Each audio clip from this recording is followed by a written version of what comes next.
This explainer is a GemPix enhancement featuring our AI assistant Drishti.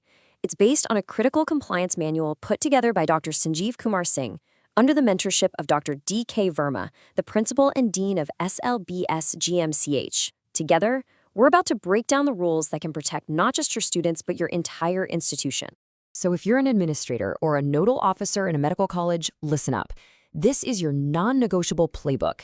We're going to walk through 5 crucial areas. First, the committees you have to set up. Second, how to stop ragging before it even starts. Then, exactly what to do when an incident is reported. Fourth, the legal deadlines that are ticking, and trust me, you can't miss them. And finally, the very real consequences if you don't comply. All right, let's dive right in with your mandatory committees. Think of these as the 3 pillars holding up your entire anti-ragging framework. And let me be crystal clear, these are not friendly suggestions. They are legally required structures. At the very top, you've got the Anti-Ragging Committee, or ARC. This is headed by the principal or the dean, and it's the highest authority in the college for this issue. They oversee the whole shebang and, most importantly, they are the ones who make the final call on punishments. Now, this is where it gets really interesting. Look at who has to be on this committee. We're talking about folks from the district administration, local police, the media, and even a youth-focused NGO. This isn't some closed-door faculty meeting. The law demands broad community involvement to ensure transparency and accountability. Next up, you've got the Anti-Ragging Squad, the ARS. Think of these folks as your eyes and ears on the ground. They are a mobile, proactive team of faculty and staff, and their job is to be unpredictable. They are fully empowered to conduct surprise raids on hostels, canteens, you name it, and at any hour. And the third pillar? That's the mentoring cell. This is your supportive, proactive arm. See, this moves beyond just policing and punishment.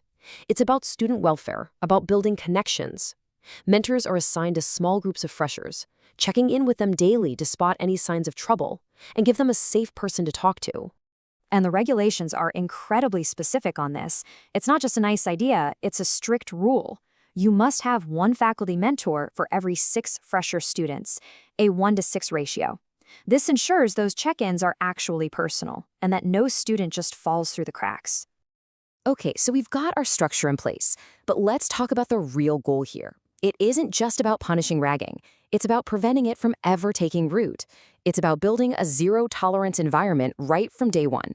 And the official language from the NNC leaves absolutely no room for doubt. Ragging is a serious offense that is totally prohibited. That's it. End of story.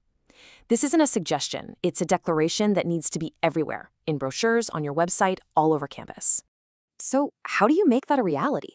Well, the regulations lay out a whole list of mandatory actions. You have to put freshers in a separate hostel block. You have to get signed affidavits from every student and their parents. Posters with helpline numbers have to be visible everywhere. You need to run anonymous surveys to find out what's really going on. And get this shows you how serious they are. Even your contractual staff, like security or canteen workers, have to sign an undertaking that they will report any incident they see. But okay, what happens if, despite everything, an incident gets reported? This is where your legal duties kick in. And believe me, every single action and every minute counts. The second a report comes in, your first move is an immediate, on-the-spot inquiry about the anti-ragging squad. There's no waiting around. The squad needs to get there, assess the situation, and get their initial findings to the head of the institution right away. And here is a hugely important point. Reporting isn't optional for anyone. The law says that failing to report something you witness, even if you're a fresher, can be legally considered abetment. That basically means you could be treated as an accomplice. Silence is absolutely not an option. And as soon as that initial report is filed, a clock starts ticking. A very loud, very serious legal clock. These deadlines are hard-coded into the law, and they are completely non-negotiable. So let me just ask you this. An incident is reported. The inquiry confirms it. What is your single most critical, time-sensitive legal obligation? You have 24 hours. That's it. From the moment you receive that preliminary report, you have exactly 1 day to file a first information report, an FIR, with the police. This is not optional. It is absolutely mandatory. And let's be super clear about this common misconception. Even if the student's parents go directly to the police and file an FIR themselves, that does not get the institution off the hook. The principal or dean is still legally required to file an FIR on behalf of the college.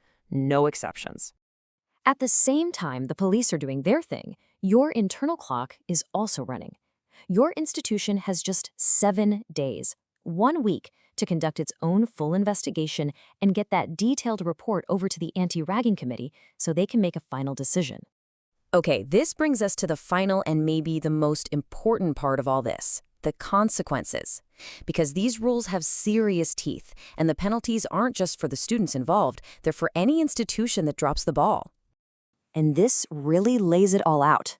On one side, you have punishments for students, everything from huge fines and suspension to outright expulsion and being barred from ever joining another institution. But look at the other side. For the institution, the penalties are potentially devastating. We're talking reduced student intake, losing your funding, and even starting the process to de-recognize your college entirely. All while your institution's name is posted publicly on the NMC website for failing to comply. The rules also provide a very powerful, if controversial, tool: collective punishment. If you can't nail down exactly who is responsible, the institution has the right to punish a larger group as a deterrent. The whole point is to break that wall of silence that so often protects the guilty. And in case you're thinking this is all just bureaucracy on paper, think again. The National Medical Commission has gone on record in recent circulars saying they've seen colleges failing to comply. They've put everyone on notice. Non-compliance will be dealt with strictly. So, we end on this question. You have the rules, you know the consequences, you know what's at stake. So the only question left for every single administrator watching this is, are you absolutely certain your campus is compliant and ready to protect your students?